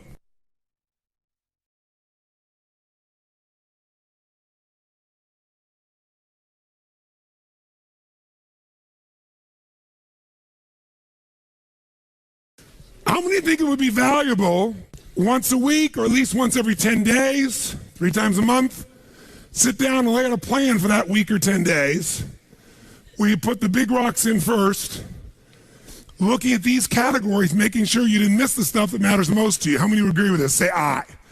Would you have to write down every action item, yes or no? What would you write? Your most important outcomes and why. Make sense? Now, so quickly, let's take it a step further. Let's look at the next category of professional, and I'll give you another wheel of professional just as an example. This isn't the wheel, because it's different for everybody. And let's put up on the screen, and this is just a sample. This is not the business, this would be you. So this person says they run a department for a company. So one category they're measuring, am I empowering my teammates, my personal team and our teammates in the company as a whole? They have some outcomes around creating extraordinary identity and relationships. Are we creating the relationships we need with customers? This person runs the sales department. Am I delivering my core must results? This person wants to measure that regularly. They say, all my life is really about empowering my team, making sure we have extraordinary relationships, making sure the core must I promise I deliver. I got to keep focused on that every week, every month. Certain amount of strategic planning, which gets set aside because I'm usually so busy in the to-dos. Certain amount of cost management I got to do because if I don't do the paperwork, the whole thing falls apart. And I got to keep making my skills stronger. I can't just keep doing what I'm doing. I got to take some time to make my skills better so that I'm sharpening the saw, so to speak. So I'm not hacking at the tree with something that's bad. I got to take it up to the next level. How many follow in a sense of this? Now that person would measure those, but here's some examples of that. So I mentioned to you, I have 4 kids, but I mentioned my daughter Jolie, so I'll use her as the example. And she, was a situation where she became an actor. Now as an actor, think about this. What do actors focus on? Quick, first gut. Somebody says getting a job. Okay. If you're focused on getting a job all the time and you're not making your skills stronger, you might not get that job. How many follow this? Say aye. Some people focus on just training themselves. Lots of actors always going to actor classes, but they don't go out and focus much on getting a job. They wait for someone to call them with an opportunity. How many follow the challenge? Some of those people, how do they get jobs? If they're a decent actor, they've got a what? An agent and or a manager, and sometimes both. And without focus by that manager or agent, are they usually going to succeed? Yes or no? No. What if they get a job? Where does all their focus go? On doing that job well. So if I'm in the middle of the job, I'm doing the job well, and I'm not anticipating how to make my skills better, I'm not managing my manager or agent, I'm not looking for new opportunities, and in the acting skills, no matter how good you are, do jobs disappear quickly, yes or no? Eventually, do they all disappear, yes or no? We can keep our businesses forever if we're successful. That's not true of a job. That's not true of an acting job. I don't care how successful, 10 years, 12 years, 14 years, it's going to change. So my daughter Jolie was always stressed out because things were always dropping out. So I said, honey, she goes, it's just so impossible. I can't do everything. I can't like manage my career and go out and get voice lessons and dance lessons and then, go out on calls. And I'm just listening and I'm in my head making it right down, capturing a list. And she's telling me a million items, but as she's listening, I'm saying, there's only 5 things she really has to focus on. And these are the 5. She needs to maximize her current what? Jobs. She wants to make sure the job she's on, she's doing the maximum job she can. That's got to be a daily focus. But she can't use that as an excuse not to also make sure she's working to obtain what? Does she have to constantly be going out on rolls still, paying attention, knowing what's out there? Yes or no? If she drops that out, she might do well here and then she'll be without work forever. That's typically what happens. Some people win the Academy Award and they don't work for 3 or 4 years because they don't have a part of their focus. They're focused on the Academy Award, the victory, the celebration. How many times have you seen that happen? And then third, she's got to focus on the management of Jolie Inc. I said, that's what it is. You're a company. You got to manage your managers and your agents. Every week, she's saying, what do I need to do to make myself better at the current job? What do I need to do to make sure I'm keeping my focus on getting new jobs and networking, doing what's necessary? What do I got to do to keep on top of my managers and agents? They're not going to just do it without my focus. What else does she have to focus on? Expanding her current acting skills so she gets better. She can't use that as an excuse and then, when I have more time, I'll work on getting better. No. Even if it's once every 10 days, she's not working 7 days a week on a show. She can do an acting class. She can find the best coach. She can be going for a class once a week on her throat or voice, whatever. Right? And then, of course, the last one is being a networker extraordinaire, expanding her identity. Guess what? Everything she can think about doing as an actress is in those 5 categories. And so if every week she's looking at that and thinking, what's the most important? Come on, guys, nice and loud. Most important in that area or outcomes in that area? Is she going to stay on target? Is her career going to be, by the way, what happens if we take that wheel and we take whatever's strongest on your wheel? I'll show you what I mean. This should really be interesting, me doing this visually. If we take your wheel of life, your wheel of your career, and you got one thing like this and another thing way out here and something else like this and something else like this and something else like this, and this is your shape of your life, we all know what's going to happen. It's going to be stressful. But when we find the strongest area, let's say it was your finances or your career or whatever, and we find that outside edge and we use that as the target for the base of where you are right now. And now we say, what's it going to take to close the gap between here and here with my body? What's it going to take to close the gap from here to here in my training? Because guess what happens? Once we get here and it's all rounded, even if it's not 100%, who knows what's going to happen? How much smoother is your life going to be? And by when it's smoother, can you go faster? Easier or harder to go faster when it's smooth?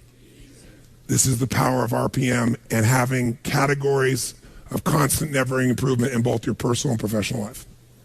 Because, by the way, sometimes you're doing really well in all the categories in your business, and then you have a divorce, which kind of interrupts it just a smidge. Who knows what I'm talking about here, right? Or not a divorce, you got a problem in your family. Somebody's not feeling loved, not feeling appreciated, whatever the case may be. This is the goal of what we're trying to do here. So you can create categories within your professional life, but the one I want to get for you is let's do one together that I think will be helpful for you to chunk all we've done this week. Let's look at a business. Let's look at some categories that you're pretty familiar with. And the reason you're familiar with them is this whole course has been focused on them. What's one area of your business, if we go starting at, kind of 1 o'clock, that you've got to constantly focus on, my friends? What's an area? Mastering what? Come on, nice and loud. What's another area? Next. What's another area? And how important is time? And notice we said time and what management? That's what this is. This is the part of the training on results. Results management. What else? Cost management. What else? Innovation and constant every improvement of products and services. What else? The legal systems, technical systems. What else? Culture. What else?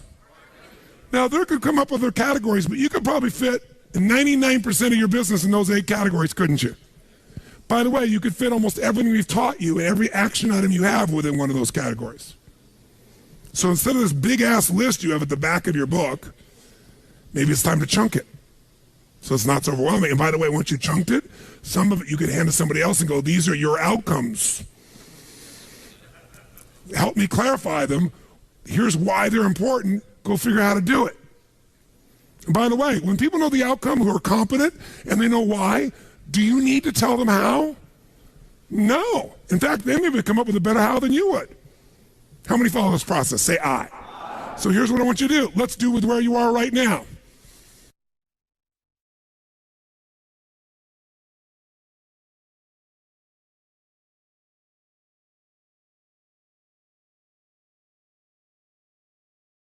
Every business I own, how am I able to walk in and have 12 companies? I've got companies that are doing $150 million in business with 1,200 employees. I've got businesses that are brand new startup-oriented businesses. I got businesses in the hospitality side, meaning a hotel. I've got businesses in nutraceuticals. I've got practice management companies for doctors.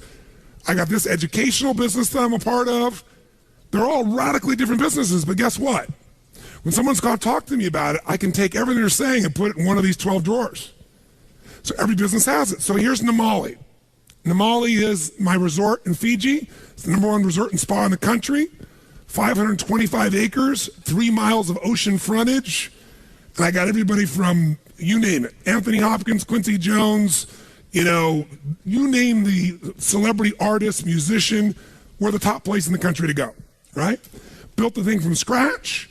How do we make it better and better and better and win all the awards? Because we've got categories of constant, never-ending improvement, and we're focusing on how to improve it always, the X factor in each category. So what do we got? Effective business and financial plans so we can run the company effectively. Securing all of our event revenue, because in the travel business, there's a certain way you have to secure the revenue. Managing and mastering our what? Maximizing and improving our what? Marketing and sales systems. What else do we want to do? What's our language for this? Keep customer promise and create what? And mobilize them. The reason we got all these titles and all these awards is because customers come out of their minds. It's the greatest vacation in their life. When I told Chet about it, Chet's been all over the world, and Chet's, been to some very nice places, and we're good friends, but he was like, yeah, Tony, yeah. And then he emails me and calls me, this is the most incredible experience. And he's crying at the end. I've never cried leaving a hotel before, like I didn't want to leave. Because it's an emotional bond, it's an experience. It's not just the beauty of the place, it's the people. So there's a very different experience for people here, right? What else? We got to keep re-engineering, strengthening, improving all our what? Technical, communication, customer databases. We have to have world-class organization of what kind of employees? And who else? That's right. We constantly got to improve and present the finest what? Now, most of the rest of these might fit in your business. Unless you're in the restaurant business, you probably don't have food on the list, but we have to because it's part of our business. You got to think, what's the most important thing? You got to constantly improve. So nothing's left out. We got to maximize and improve our current community impact because I believe we must impact the community. So we have 2 villages on either side of our resort, and we employ about 200 people. We're the biggest employer in the area, and we send all the kids to school as my gift. I've been doing it for 22 years.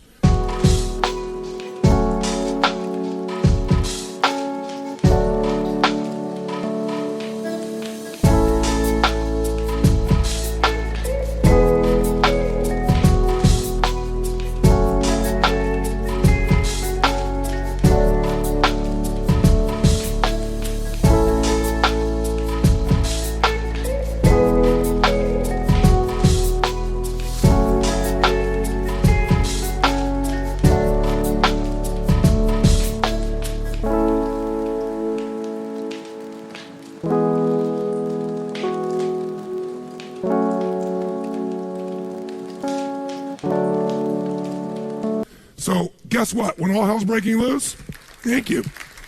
Thank you very much. I appreciate the acknowledgement, but I'm saying it to you because when all hell breaks loose, guess what?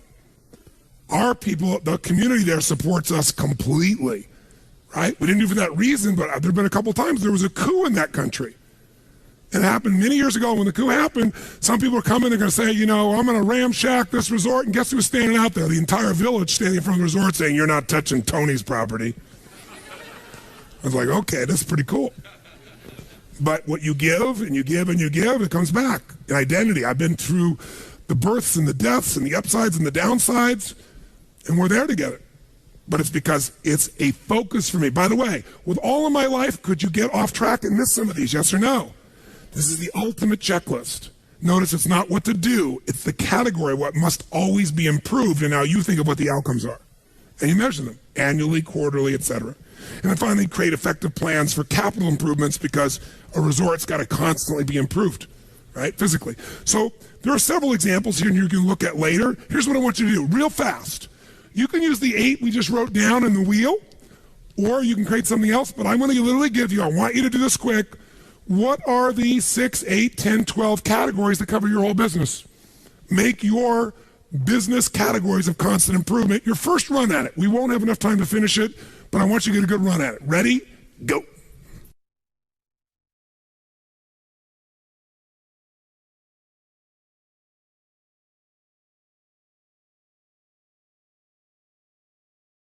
How many got a decent outline already of the categories of your business? Let me see your hands. Fantastic. How many have added some language that makes it a bit more compelling for you? Great. That's what you'll finish. Ideally, here's what I would do before I got home, when I'm on the plane, whatever. I'd upgrade my personal list and I'd set some goals in each category. Just a few things. Simple things. I have my categories for my business or my profession. I do the same thing. Sometimes the outcome you want takes a long time. It's not 1 week, 2 weeks. It's a project. So a woman comes to me and she's stressed out of her mind. Her name's Nisi and she's got her wedding coming up. Now, have you ever seen a bride who doesn't have a wedding planner or even one that does? They're very often very stressed. So she comes to me and goes, I'm so stressed out about my wedding. And the reason is, I'm doing all these things and really want to conserve the money. So I've got a wedding planner, but I can't use them in a limited way. I said, I understand. She goes, but also it's my husband-to-be's 50th birthday coming up, and I want to do a surprise birthday party. So while she's trying to plan her wedding, she's also trying to plan a surprise 50th birthday party. Now, how many action items do you think could show up when you start making a to-do list on those two things? In the middle of all your life, and she wants it to be absolutely what? And by the way, perfect will make you really stressed out on top of it. And all the language she's using, I'm so stressed out, I'm freaked out, I'm stressed out, I'm freaked out, I don't know what to do. Keep saying that over and over again. I said, first, let's watch the language. Not the F word, I'm happy with that. I just mean the words that you use are putting you in a lousy state. If it puts you in a good state, I'm fine with it. Some people use words that other people will be upset about, they excite you.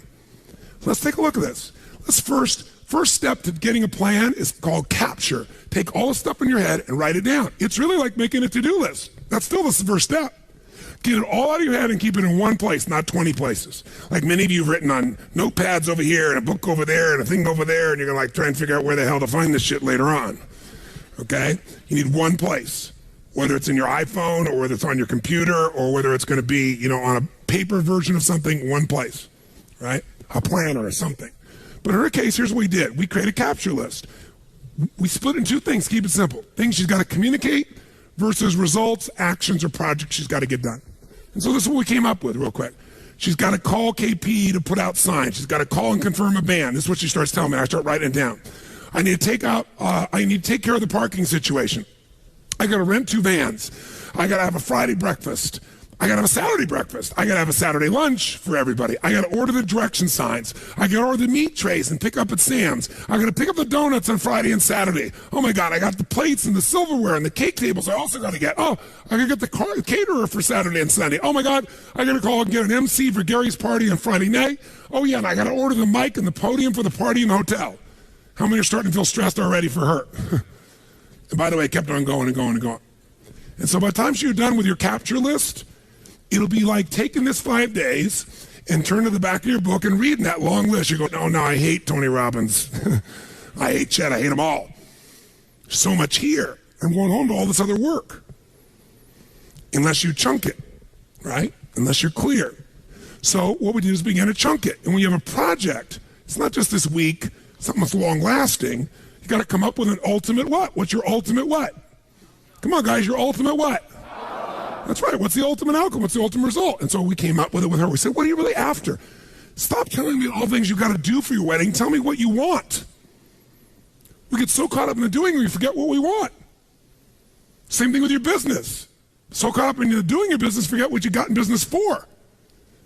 So she says, well, we finally I want to create the wedding of a lifetime that's an incredible experience for Gary and for me and totally fun for all of our guests. That's different than I got to put on a wedding and a party perfectly. What do I want to do? Create a wedding of the lifetime that's an incredible experience for Gary and me and fun for our guests. Why?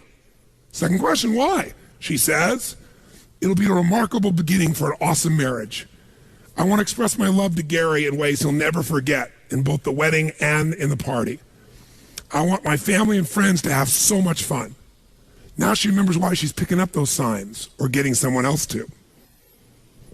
Now we say, let's not write all the to-dos. This is a big project. Tell me just the key results. The big results that have to happen for you to have the most incredible wedding possible. She said, well, I've got to handle enough events in advance that I'm assured the weekend will be a success, and that'll make me relax during the wedding and even coming up to it. If I can handle enough of the most important events in advance. What else? I got to have a pleasurable Friday and Saturday evening enjoying my guests while the details are being taken care of by other people. She got that. Now that she knew her outcome, she knew how to get there. What else? I need to set up a fun day of shopping with Kim and Kay, her best friends, so we can spend time with them while we're shopping for the wedding things. So instead of feeling I'm stressed and not spending time with my girlfriends during the wedding because I have so much, let's have them take shopping with me. Let's do it together. And what else? I need to create a fabulous surprise 50th birthday party for Gary on Friday night during the rehearsal. Each one of these will become an RPM block of its own. How many follow that? By the way, once you do a few people's experiences like this, you'll start to see there's a pathway, a pattern that's the same for most weddings. Effective weddings, happy weddings. You'll start to know maybe the words change, maybe somebody has a 50th birthday, but you'll start to see the same pattern. And what took a long time to do the first time, you can do in seconds now. It's the signature. So let's take a look. One of those outcomes was create a fabulous surprise birthday party for Gary on Friday night. Why? Purpose, she's creating an RPM block. Why am I doing it? To honor and delight Gary, to have fun, to create a magic moment, to share my love with him at the deepest level. Okay, what's it going to take for me to create a fabulous surprise birthday party for Gary on Friday night? Well, I got to pick up the signs. I got to order the cake. I got to pick up the cake. I got to get an MC. I got to get an accurate count on the guests. I got to confirm the count to the hotel. I got to get a microphone. I got to get good stuff hanging on the signs. She'll then go to the next part of the project. But this RPM block is done. Guess what's cool? She can go back through that list and go, who can I leverage this to? Or how many of these things can be done simultaneously? And guess what she ended up doing? She got 3 friends. One did all the signs. One did the food. One did all the things related because she was more technically driven on stuff. And the 3 of them had a blast together getting it done. They put on the party perfectly. That sets up Friday night perfectly. By the way, how much does she breathe? And how much time does it take? All this sounds like a lot, but she estimated how much time will it take beside each one? And she goes, that's actually only 10 minutes. It looks like so much, but when you add up the total time, it's 3 hours. And I got 3 weeks. How many follow what happens here? In our head, we make it so much what? Bigger. And by the way, time will fill, activity will fill whatever time you give it. So when she locked it down, it's like, okay, that's handled. What's the next block? And all of a sudden, guess what her wedding became? 6 RPM blocks. 6 outcomes. 3 friends helping her. Everything went perfect. She was out of her mind. And most importantly, she felt totally in control of her life the whole time. That's a project. Now, you might leave here and do a project called your RPM for, let's say, one section, marketing. One section, sales. So you say, what's my marketing outcome? You'd be very specific about the outcome. Why are we going to do this? And then, what are the action items? You know, I'm going to go look at the Core Story website, Empire's website, and I'm going to read it all. Second, I'm going to brainstorm out what I think the story should be or the core elements. Third, I'm going to do the research here. Fourth, or I'm going to hire Empire. I'm going to bring in Chat to come in or the group to come in and train our salespeople on it. Whatever you're going to do, that's the part of it. What else am I going to do in marketing? I am going to go take a look at our advertising and take the 17 items checklist of top advertising and make sure that's what we're doing. What else? And you make your list. How many followers? By the way, it'll take initially some time, but when it's done, you'll have a master plan for transforming your whole business.